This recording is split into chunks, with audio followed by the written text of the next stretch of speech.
29해를 고아로 살았다.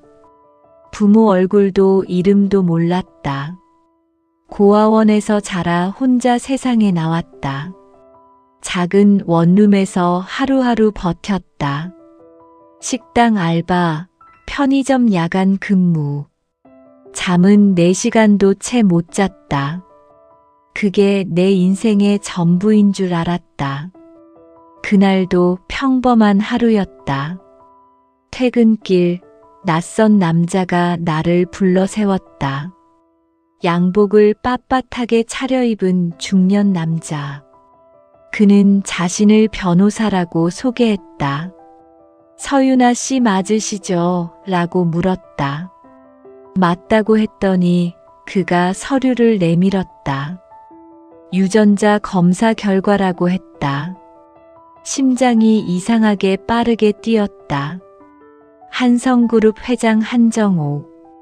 그 남자가 내 아버지라고 했다. 처음엔 웃음이 나왔다. 사기라고 생각했다. 재벌 회장이 고아원 출신의 아버지라니. 하지만 서류는 진짜였다.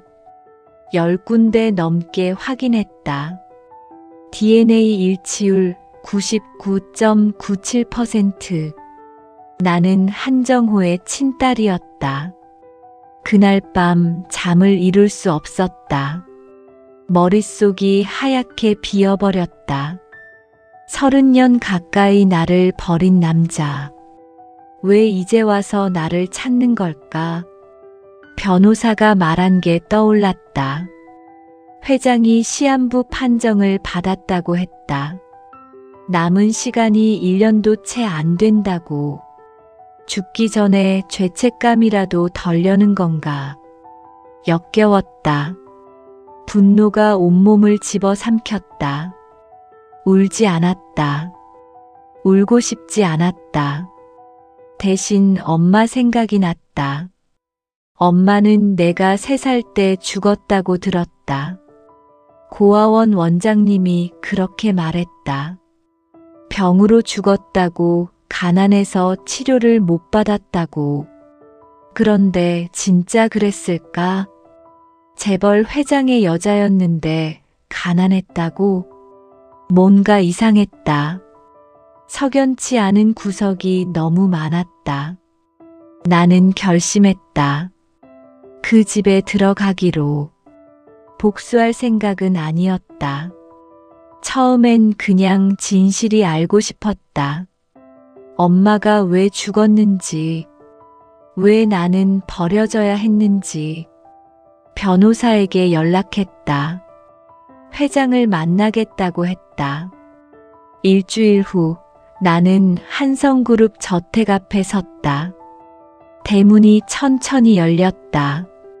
거대한 정원이 눈앞에 펼쳐졌다. 저 안에 내 원수가 살고 있었다. 심호흡을 했다.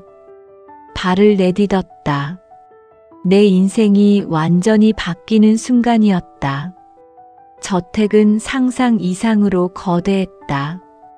입구에서 현관까지 걸어가는 데만 3분. 정원에는 분수대가 3개나 있었다. 이런 곳에서 사는 사람들이 있구나. 현관문이 열리자 집사가 나를 맞았다.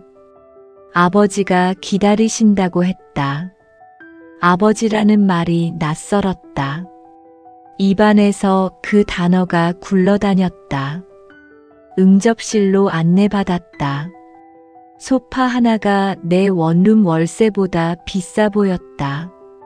그리고 그가 나타났다. 한정호, 한성그룹 회장. 내 아버지. 휠체어에 앉아 있었다. 헬쑥한 얼굴, 깊게 패인 눈. 분명 병자의 얼굴이었다. 하지만 눈빛은 여전히 날카로웠다. 그가 나를 보며 미소 지었다. 유나야, 드디어 만났구나, 라고 했다. 토할 것 같았다. 30년을 버려두고 드디어라니. 하지만 표정을 숨겼다. 네, 아버지라고 대답했다. 그 단어가 목에 걸렸다. 역겹지만 삼켜야 했다. 살아남으려면 연기해야 했다. 회장은 내가 이 집에서 살길 원했다. 재산도 나눠주겠다고 했다. 유산 이야기까지 꺼냈다. 뒤늦게 아비 노릇하려는 건가? 가소로웠다. 그때 문이 벌컥 열렸다. 한 여자가 들어왔다. 또래쯤 되어 보이는 여자. 차가운 눈매, 붉은 입술. 그녀가 나를 위아래로 훑어봤다. 눈빛에 저기가 가득했다. 회장이 소개했다. 내 여동생 서영이다 라고. 여동생이라는 말에 심장이 찔렸다. 서영이 비웃듯 웃었다. 그래서 이 사람이 그 숨겨진 언니라고요? 목소리에 독이 묻어 있었다. 나는 대답하지 않았다. 그저 미소만 지었다. 내가 무슨 생각을 하든 상관없어. 속으로 그렇게 말했다. 저녁 식사 자리가 마련됐다. 긴 테이블에 음식이 가득 차려졌다. 나는 회장 옆자리에 앉았다. 서영이 맞은편에서 나를 노려봤다. 그때 또 한 사람이 들어왔다. 키가 크고 차가운 인상의 남자. 한도준. 회장의 아들이라고 했다. 의부사들이라고 덧붙였다. 전처소생이라는 뜻이었다. 나와 피가 섞이지 않은 오빠. 그가 나를 잠깐 쳐다봤다. 무표정한 얼굴, 감정을 알 수 없는 눈. 인사도 없이 자리에 앉았다. 무례하다고 생각했다. 하지만 이상하게 눈이 갔다. 식사 내내 아무도 말을 하지 않았다. 포크와 나이프 소리만 울렸다. 이 집은 가족이 아니었다. 한 지붕 아래 모인 적들이었다. 밤이 되어 방을 안내받았다. 방은 내 원룸의 10배 크기였다. 창밖으로 정원이 내려다 보였다. 화려했지만 차가웠다. 이불을 덮고 누웠다. 천장을 바라보며 생각했다. 여기서 살아남아야 한다. 진실을 알아내야 한다. 엄마, 기다려. 내가 반드시 밝혀낼게. 눈을 감았지만 잠이 오지 않았다. 이 집에는 비밀이 너무 많았다. 그리고 그 비밀이 나를 잡아먹을 것 같았다. 저택에서의 첫 아침이 밝았다. 눈을 뜨자마자 낯선 천장이 보였다. 여기가 내 방이라는 게 실감나지 않았다. 세수를 하고 아래층으로 내려갔다. 아침 식사가 준비되어 있었다. 회장은 보이지 않았다. 서영만 테이블에 앉아 있었다. 나를 보더니 피식 웃었다. 잘 잤어요, 언니. 그 말투에 비꼼이 가득했다. 잘 잤다고 대답했다. 서영이 커피잔을 내려놓았다. 솔직히 말할게요 라고 했다. 언니가 여기 있는 게 불편해요. 예상한 말이었다. 놀랍지 않았다. 서영은 계속 말했다. 아버지 재산 노리고 온 거 다 알아요. 고아원 출신이 갑자기 나타나서 딱 봐도 뻔하잖아요. 주먹을 꽉 쥐었다. 하지만 웃으며 대답했다. 오해야, 난 재산에 관심 없어. 서영이 코웃음을 쳤다. 그 말 믿는 사람 여기 없어요. 일어나서 나가버렸다. 혼자 남겨진 식탁이 썰렁했다. 빵 한 조각이 목으로 넘어가지 않았다. 오후에 저택을 둘러봤다. 방이 20개가 넘었다. 복도마다 그림과 골동품이 가득했다. 박물관 같았다. 이런 곳에서 엄마도 살았을까? 아니면 이 호화로움에서 쫓겨났을까? 3층 끝 복도에서 멈췄다. 잠긴 문이 하나 있었다. 손잡이를 돌려봤지만 열리지 않았다. 뭐가 있는 걸까? 그때 뒤에서 발소리가 났다. 돌아보니 도준이 서 있었다. 거긴 왜? 라고 물었다. 그냥 둘러보는 중이라고 했다. 도준이 무표정하게 말했다. 그 방은 들어가지 마. 왜냐고 묻자 대답하지 않았다. 그냥 돌아서 가버렸다. 뭐지, 저 사람. 무례한 건지 무심한 건지 모르겠다. 하지만 이상하게 신경이 쓰였다. 저녁 회장이 나를 불렀다. 서재에서 단둘이 마주 앉았다. 회장이 오래된 사진첩을 꺼냈다. 내 어머니 사진이다 라고 했다. 심장이 멈추는 것 같았다. 떨리는 손으로 사진첩을 받았다. 젊은 여자가 웃고 있었다. 나와 닮은 얼굴. 엄마였다. 처음 보는 엄마 얼굴이었다. 눈물이 차올랐지만 참았다. 회장 앞에서 울고 싶지 않았다. 회장이 말했다. 미안하다, 유나야. 내 어머니를 지켜주지 못했다. 진심인지 거짓인지 알 수 없었다. 어떻게 돌아가셨어요? 라고 물었다. 회장의 표정이 굳었다. 병으로 갔다. 고 짧게 답했다. 그 눈빛이 흔들렸다. 거짓말이라는 걸 직감했다. 뭔가 숨기고 있다. 서재를 나와 방으로 돌아왔다. 사진첩을 다시 펼쳤다. 엄마의 얼굴을 오래 들여다봤다. 엄마, 대체 어떻게 죽은 거야? 이 집 사람들이 널 죽인 거야? 답은 없었다. 하지만 반드시 찾아낼 거였다. 새벽 이상한 소리에 잠이 깼다.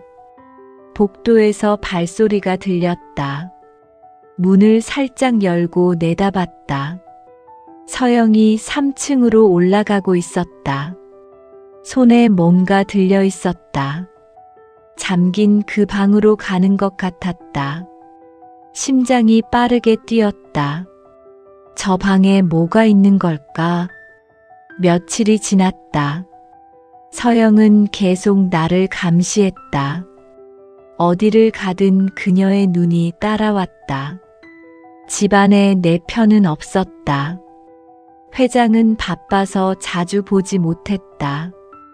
도주는 여전히 무표정했다. 말 한마디 섞기 어려웠다. 그런데 이상했다. 자꾸 도준이 신경 쓰였다. 냉정한 눈빛, 무심한 말투. 왠지 모르게 시선이 갔다. 어느 날 정원에서 마주쳤다.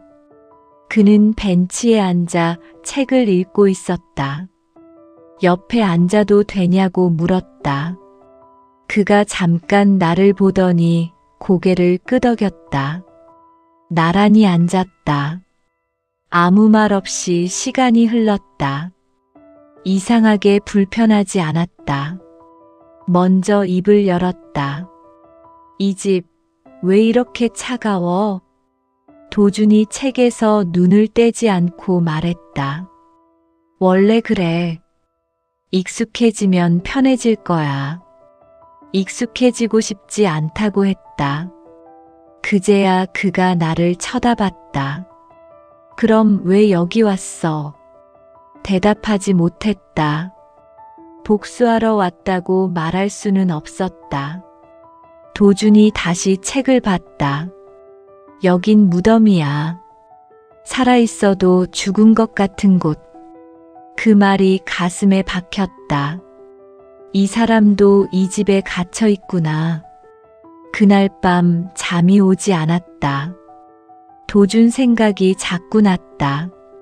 안 되는 건 알았다. 그는 명목상 내 오빠였다. 피가 섞이지 않았어도 가족이었다. 하지만 마음이 말을 듣지 않았다. 한밤중에 물을 마시러 내려갔다. 주방에 불이 켜져 있었다. 도준이 거기 있었다. 창밖을 보며 술을 마시고 있었다. 나를 보더니 잠깐 놀란 듯 했다. 잠 안 와? 라고 물었다. 응, 라고 대답했다. 그가 옆자리를 턱으로 가리켰다. 앉았다. 그가 와인잔을 하나 더 꺼냈다. 마실래? 고개를 끄덕였다. 잔을 부딪혔다. 와인이 목으로 넘어갔다. 따뜻한 게 온몸으로 퍼졌다. 그가 먼저 말했다. 넌 왜 여기 왔어, 진짜로. 진실이 알고 싶어서 라고 했다. 무슨 진실? 엄마가 왜 죽었는지. 도준이 잔을 내려놓았다. 그 표정이 복잡해졌다. 뭔가 알고 있는 것 같았다. 뭐야, 뭘 아는 거야? 그가 고개를 저었다. 내가 알 리 없지. 하지만 눈빛이 흔들렸다. 거짓말이었다. 분명 뭔가 알고 있었다. 추궁하려는 순간 그가 일어섰다. 늦었으니까 자. 그러고는 가버렸다. 혼자 남겨진 주방이 차가웠다. 도준, 넌 대체 뭘 숨기고 있어? 방으로 돌아와 누웠다. 눈을 감으면 그의 얼굴이 떠올랐다. 안 되는데. 이러면 안 되는 건데. 내 목적은 복수였다. 사랑에 빠질 자격 따윈 없었다. 하지만 심장은 멈추지 않았다. 쿵쿵 뛰는 소리가 밤새 울렸다. 일주일 후 기회가 왔다. 회장과 서영이 외출한 날이었다. 집에 남은 건 나와 도준뿐. 3층 잠긴 방이 생각났다. 열쇠를 찾아야 했다. 회장 서재를 뒤졌다. 책상 서랍, 장롱, 금고 뒤. 한참을 찾다가 발견했다. 오래된 열쇠 하나. 손이 떨렸다. 몰래 3층으로 올라갔다. 복도는 조용했다. 문 앞에 섰다. 열쇠를 넣고 돌렸다. 딸깍 소리가 났다. 문이 열렸다. 방 안은 먼지투성이었다. 오래 사람이 오지 않은 것 같았다. 한쪽 벽에 사진이 가득 걸려 있었다. 전부 엄마 사진이었다. 웃고 있는 엄마, 우는 엄마. 회장과 함께 찍은 사진도 있었다. 그리고 한쪽 구석에 상자가 있었다. 오래된 종이 상자. 열어봤다. 편지들이 가득했다. 엄마가 쓴 편지였다. 떨리는 손으로 하나를 펼쳤다. 정호 씨, 저를 버리지 마세요. 아이가 있어요. 당신 아이예요. 제발 책임져 주세요. 눈물이 흘렀다. 엄마는 버림받은 거였다. 다른 편지를 펼쳤다. 내용은 점점 절박해졌다. 마지막 편지에서 멈췄다. 날짜는 엄마가 죽기 일주일 전이었다. 더 이상 못 살겠어요. 당신이 나를 죽이는 거예요. 심장이 찢어지는 것 같았다. 엄마는 스스로 목숨을 끊은 걸까? 아니면 누가 죽인 걸까? 상자 바닥에 뭔가 더 있었다. 오래된 진단서 한 장. 읽어보다가 숨이 멎었다. 엄마는 병으로 죽은 게 아니었다. 사인은 익사였다. 저수지에서 발견됐다고 적혀 있었다.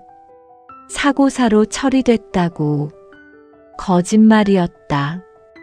회장은 병으로 죽었다고 했다. 전부 거짓말이었다. 그때 뒤에서 소리가 났다. 돌아보니 도준이 서 있었다. 그가 나와 상자를 번갈아 봤다. 봤구나 라고 낮게 말했다. 넌 알고 있었어? 도준이 눈을 피했다. 대답해, 알고 있었냐고. 그가 천천히 고개를 끄덕였다. 분노가 폭발했다. 알면서 왜 말 안 했어? 도준이 말했다. 말해서 뭐가 달라져? 과거는 바뀌지 않아. 그 말이 더 화나게 했다. 내 엄마야. 내 엄마가 죽었다고. 소리쳤다. 도준이 다가왔다. 어깨를 잡았다. 진정해. 진정하라고. 어떻게 진정해. 눈물이 쏟아졌다. 다리에 힘이 풀렸다. 주저앉았다. 도준이 옆에 앉았다. 아무 말 없이 곁에 있었다. 한참을 울었다. 그가 조용히 말했다. 나도 알고 싶었어, 진실을. 하지만 증거가 없었어. 고개를 들어 그를 봤다. 눈이 마주쳤다. 그의 눈에도 슬픔이 있었다. 그때 알았다. 이 사람도 이 집의 피해자구나. 손을 뻗어 그의 손을 잡았다. 그가 움찔했지만 뿌리치지 않았다. 같이 찾아줘, 진실을. 도준이 오래 나를 바라봤다. 그리고 고개를 끄덕였다. 알았어. 그 한마디가 어둠 속 빛 같았다. 도준과 비밀리에 조사를 시작했다. 30년 전 기록을 뒤졌다. 엄마가 일했던 곳, 살았던 곳, 흔적을 하나씩 찾아갔다. 그러던 어느 날 서영이 움직였다. 저녁 식사 자리에서 폭탄을 터뜨렸다. 아버지, 언니가 서재 뒤지는 거 봤어요. 심장이 쿵 내려앉았다. 회장이 나를 봤다. 유나, 사실이니? 아니라고 부정했다.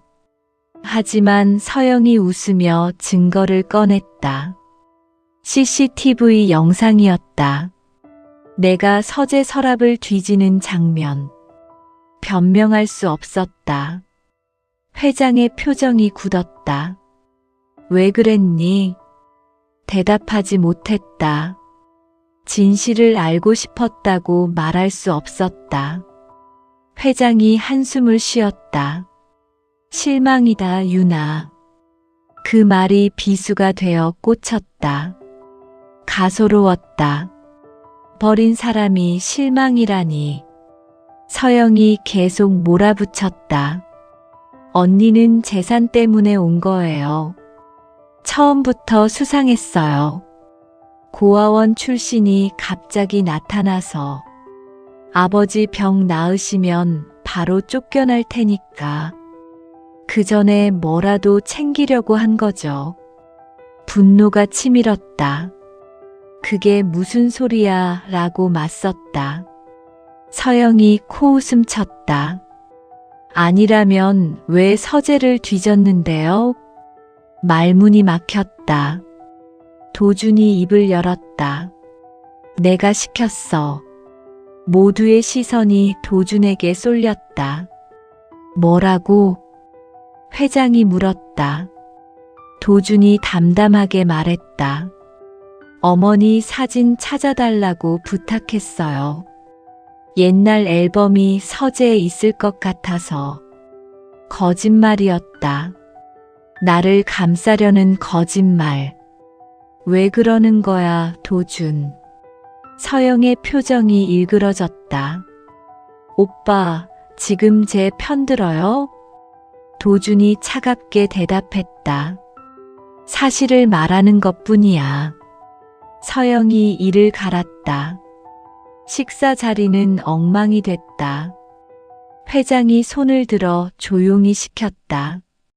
오늘은 여기까지 하자. 다들 방으로 돌아가. 자리에서 일어났다. 서영이 스쳐 지나가며 속삭였다. 끝난 거 아니야, 언니. 그 목소리가 뼛속까지 스며들었다.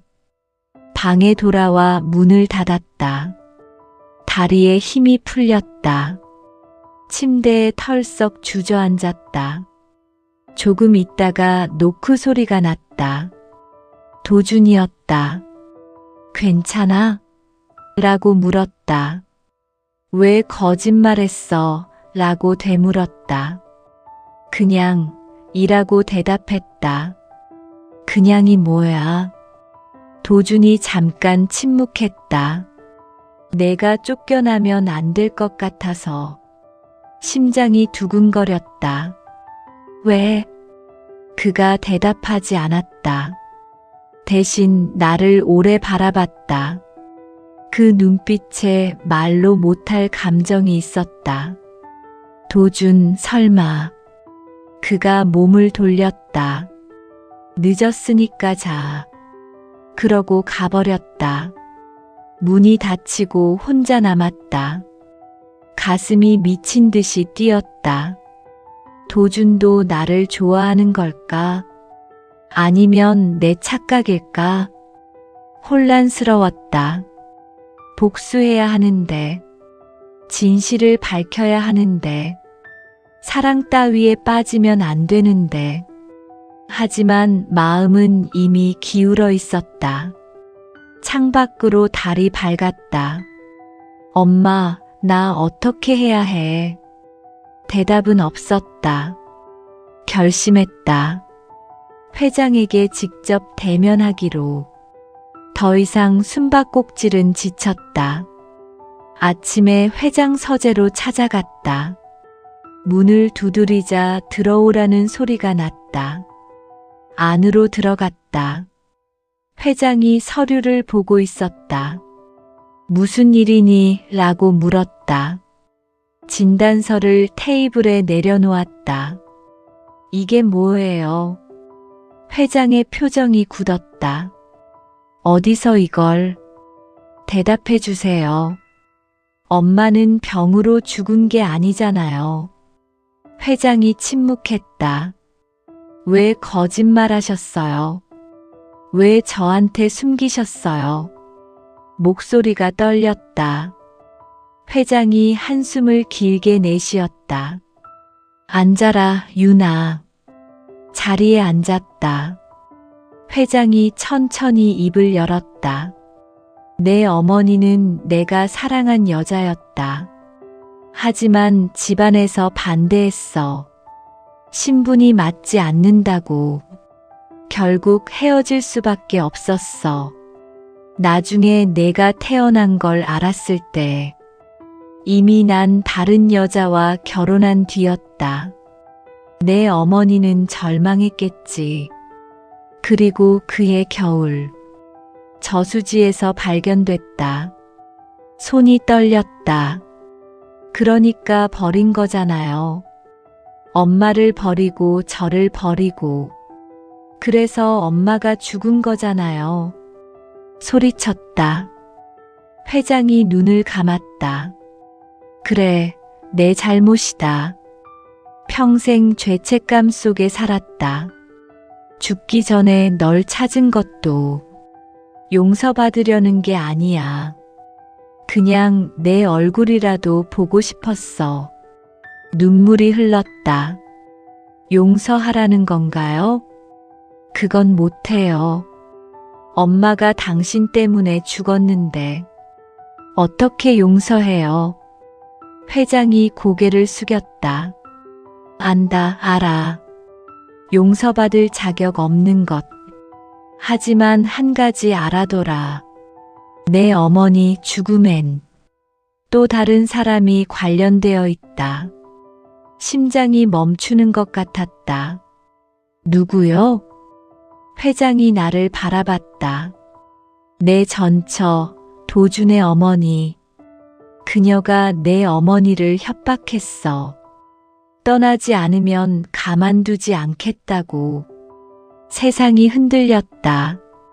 도준의 어머니가. 회장이 끄덕였다.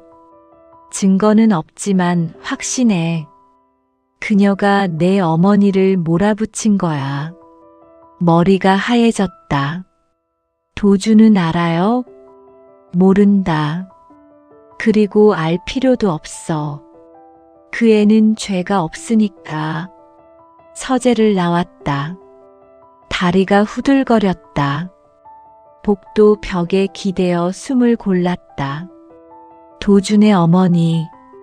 그 여자가 엄마를 죽였어. 복수의 대상이 바뀌었다.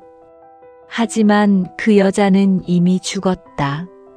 10년 전에 병으로 죽었다고 들었다. 복수할 대상이 사라진 거였다. 허무함이 밀려왔다. 그때 서영이 복도 끝에서 나타났다. 다 들었어요, 언니. 아버지한테 뭐라고 했어요? 대답하지 않았다. 서영이 다가왔다. 엄마 욕하지 마요. 엄마는 나쁜 사람 아니에요. 이 집을 지키려고 했을 뿐이에요. 비웃음이 나왔다. 지키려고 사람을 죽여서. 서영이 눈을 부릅떴다. 증거 있어요?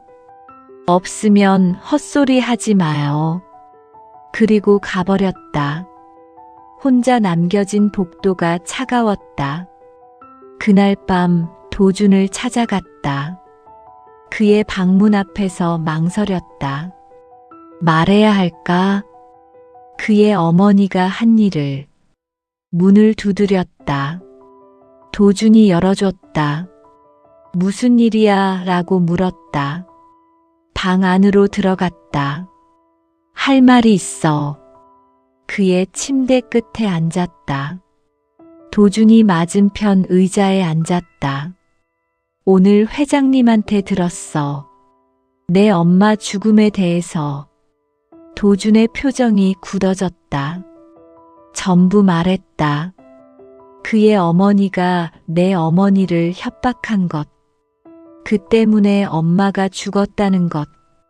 말하는 동안 도준은 움직이지 않았다. 얼굴이 창백해졌다. 거짓말이야 라고 말했다. 아니야, 회장님이 직접 말했어. 도준이 일어섰다. 창가로 걸어갔다. 등을 보이며 서 있었다. 한참을 침묵했다. 미안해 라고 낮게 말했다. 뭐가 미안해. 내 잘못 아니잖아. 도준이 돌아봤다. 그래도 미안해. 내 어머니 때문에 내가 고아가 됐으니까. 눈물이 흘렀다. 왜 내가 울어? 웃으면서 말했다. 도준이 다가왔다. 손으로 내 눈물을 닦아줬다. 심장이 터질 것 같았다. 도준. 응. 나 너 좋아하면 안 되는 거지? 그가 멈췄다. 한참을 나를 바라봤다. 그리고 천천히 고개를 저었다. 안 되는 거 맞아. 그 말이 비수가 되어 꽂혔다.